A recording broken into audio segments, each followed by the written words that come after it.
Assalamualaikum, selamat datang di channel Cerita Misteri, tempat di mana cerita-cerita misteri dan menarik yang akan membuat kita terpesona. Hari ini kita akan membahas tentang sebuah kisah yang sangat menarik tentang cerita dendam di Kampung Jahanam. Sebuah cerita yang penuh dengan misteri, kejutan, dan ketidakpastian. Mari kita saksikan bersama. Sebelum kita lanjut, jangan lupa like, komen, dan subscribe agar kami makin semangat membuat cerita-cerita misteri berikutnya. Terima kasih. Bab ke-6. Setelah itu, santer terdengar kabar arwah Kak Lastri gentayangan. Banyak teror mengerikan. Kak Lastri kerap menampakkan diri di jalanan menuju sawah. Tapi entah itu benar atau tidak, aku dan ibu sama sekali enggak pernah dinampakin Kak. Tak lama kemudian, banyak pendatang yang menetap di sini. Ada beberapa pendatang juga membeli lahan dan kebun di sini.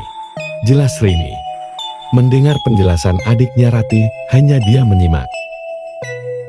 Begitu juga Adan dan Hussein.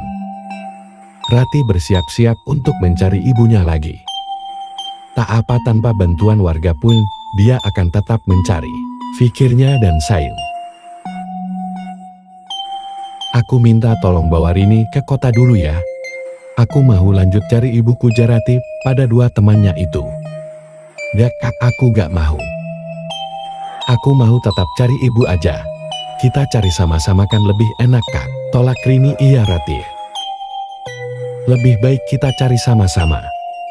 Aku sama Adan akan bantu kamu cari Bu Nuria. Bujuk Hussein.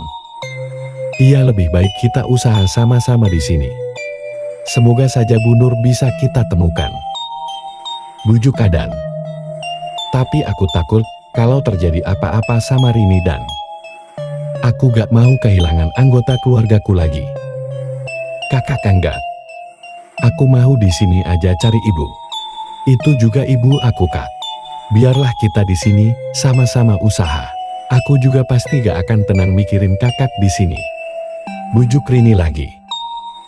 Ya sudah, tapi kamu Rin, kalau ada bahaya jangan ikut ya.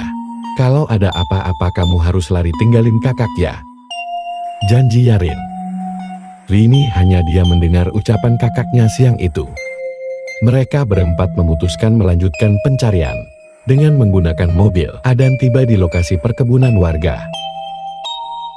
Ada memarkir mobilnya di bahu jalan. Mereka turun dan kembali menyisir pematang sawah dan kebun karet warga. Warga juga terlihat melaksanakan aktivitas di lahan mereka masing-masing. Warga yang menyaksikan kedatangan mereka terlihat tak begitu peduli dan lanjut dengan kegiatannya masing-masing. Mereka tetap terus berjalan hingga hari sudah menjelang sore. Lah kita ke arah sungai yuk. Kan kita belum ke sana. Sekalian ambil wudhu dan sholat di sana. Kata azan. Iya ayolah, angguk Rati menyetujui. Hussein dan Rini juga mengangguk setuju. Jalan mereka berempat menuju sungai yang lokasinya sekitar 1 kilometer dari sawah dan kebun warga. Tak lama mereka pun tiba di sana. Sungai itu terbilang jernih dan tenang. Arusnya juga tak begitu deras. Sungainya gak terlalu besar.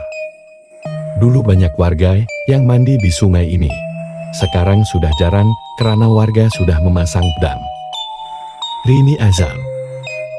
Pelatih dan Hussein langsung ambil wudhu. Pelatih dan Rini mengeluarkan mukena dari tas mereka dan sholat asar berjamaah diimami oleh Hussein. Setelah sholat mereka langsung menyisiri area sungai itu. Hari semakin gelap, namun mereka memutuskan untuk mencari. Lama mereka berjalan. Sudah masuk waktu maghrib. Mereka berhenti dan melaksanakan ibadah maghrib. Setelah itu mereka memutuskan untuk kembali dulu. Mereka putar arah. Beberapa langkah berjalan. Gerak suara renting dipijak. Mereka berempat serentak menghentikan langkah dan diam di tempat mendengarkan suara itu tak-tak. seperti soal langkah kaki. Tepat dari arah semak-semak yang tinggi, di dekat sungai itu, Aden dan Hussein mematikan senter HP mereka. Suasana gelap. Mereka mengendap-endap, merapat ke arah rumputan dan menunduk, menunggu si pemilik suara langkah kaki itu. Tap tap tap tap. Suara langkah itu terdengar lagi, tapi kali ini lebih dekat. Degup jantung Latih berdetak kencang. Begitu juga dengan Adam, Hussein, dan Reni. Suara langkah itu tiba-tiba hilang, tak terdengar lagi. Hussein bangkit mengintip di sekitar sungai itu, tapi tak ada apa-apa. Aneh batinnya. Mereka keluar dari tempat persembunyian itu dan melanjutkan ganjaran pulang. Mereka tidak menggunakan penerangan lagi karena takut mungkin akan terlihat orang-orang yang mengejar mereka. Tempo hari mengandalkan sinar bulan.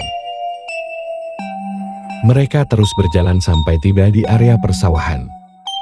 Tiba-tiba sekelompok orang tampak berjalan menyusuri pematang sawah, berpakaian hitam-hitam seperti mencari sesuatu. Pelatih Adan, Tini dan Hussein yang melihat pemandangan itu sontak nunduk di dekat tanaman padi. Adan menyilangkan telunjuknya di bibir Koda agar mereka semua diam, mengintip dari celah-celah padi. Adan mulai menghitung berapa orang yang terlihat.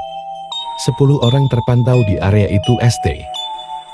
Apa kita sikat saja, bisik Adan pada Hussein. Kalah jumlah dan timpal Hussein. Mereka nggak terlalu terlatih dan aku pernah bertarung lawan mereka. Gerakannya seperti amatir dan mereka hanya mengandalkan kanggolok saja, bisik Ratih. Apa kita pantau saja? Pasti mereka akan kembali ke markasnya. Siapa tahu ibu di sanakah? Ide ini benar juga, Ren. Kita pantau dulu, ikuti mereka. Tapi kita juga harus waspada kalau kita ketahuan. Kita nggak punya senjata untuk melawan. Ratih menimpali. Mereka terus sembunyi di sana sambil memantau orang-orang itu.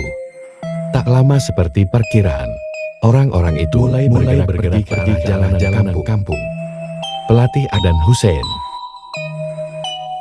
Didi ini juga bergerak mengendap-endap di antara pematang sawah. Sambil menunduk, mereka mengikuti sekelompok orang itu. Orang-orang itu sudah sampai di tempat di mana mobil Adan parkir dan terlihat duduk di sana, seperti menunggu mereka datang. Sairo, kukira mereka akan pergi. Ucap Adan, kalau dah kayak gini, dan ada pilihan lagi dan.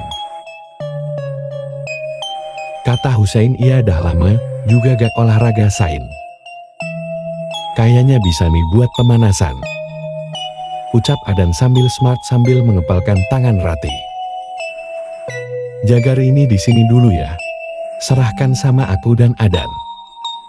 Perintah Hussein kepada Ratih. Aku mengerti Sain. Ingat kalian harus hati-hati ya. Angguk Latih. Hussein dan Adan mulai berjalan mengendap, hendak menyusuri pematang sawah. Terus menunduk, sampai akhirnya mereka berdua berdiri memunculkan diri dekat jalan kampung. Mereka terus berjalan ke arah tempat di mana mobil dan orang-orang itu berkumpul. Untung di sana ada lampu jalan sebagai penerangan. Melihat dua sosok berjalan mendekat, sontak membuat orang-orang itu berdiri, bersiap-siap menghadap. Hussein dan Adan terus berjalan mendekati orang-orang itu. Orang-orang itu tampak siaga, siap menghadapi Hussein dan Adan. Sampai di tempat itu Hussein dan Adan berhenti. Siapa kalian? Bintang Adan. Di mana dua gadis itu? Sahut salah satu orang itu. Untuk apa kalian mencari Latih dan Rini? Tanya Hussein, bukan urusan kalian. Bentak salah seorang di antaranya. Dua gadis itu pasti tidak jauh dari sini. Cepat cari mereka. Perintah orang itu lagi. Mungkin di atasannya. Oh, tidak semudah itu Febuso. Ucap Azan sambil mainkan batu yang cukup besar di tangannya. Sementara tangan yang satunya lagi memegang batang kayu yang diletakkan ke pundaknya. Sementara Hussein terlihat juga memegang kayu yang sama besarnya. Bersambung ke bab 7.